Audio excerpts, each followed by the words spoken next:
What's up, everybody? It's Chris. I'm the lead pastor of Manna Church here in Fayetteville, Fort Bragg, North Carolina, and I'm so glad you're joining us this week on Morning Manna. There are any number of ways you could be joining, but one of my favorite ways is getting the email. If you're not subscribed to our email newsletter, you can do that on our website, manna.church. Just go to the Fayetteville Fort Bragg page and scroll down to the bottom. Now, this week we're talking about identity, answering the question, who am I? We talked about being made in God's image. Did that on Monday. We're image bearers of our Creator. We talked about you not being what you do. Your gifting isn't who you are. And then yesterday we talked about being a child of God. Could we be content just being God's kids? Now today we're going to talk about two ways that your identity is viewed.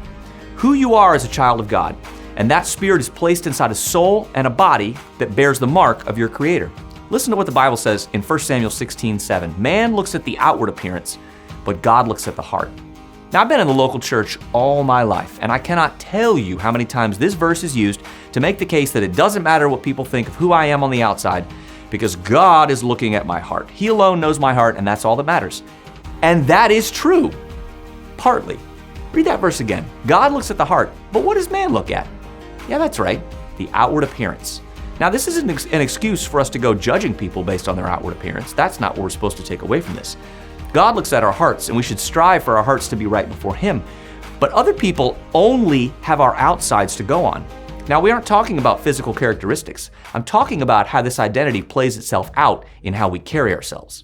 Let's be frank. If my identity is a child of God, and my heart is to have my heart right before God, then what should people see on the outside?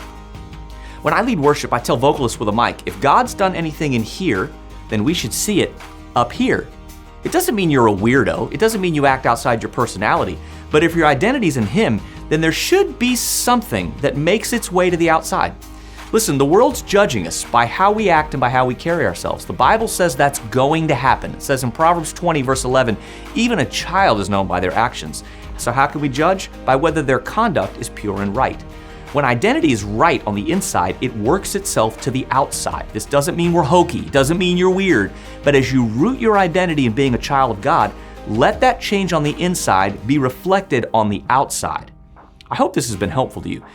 Give me some of the ways that you're walking this out, and we'll share the best ones on social media. Email in at contact@manna.church. God bless you, and we'll see you right back here tomorrow.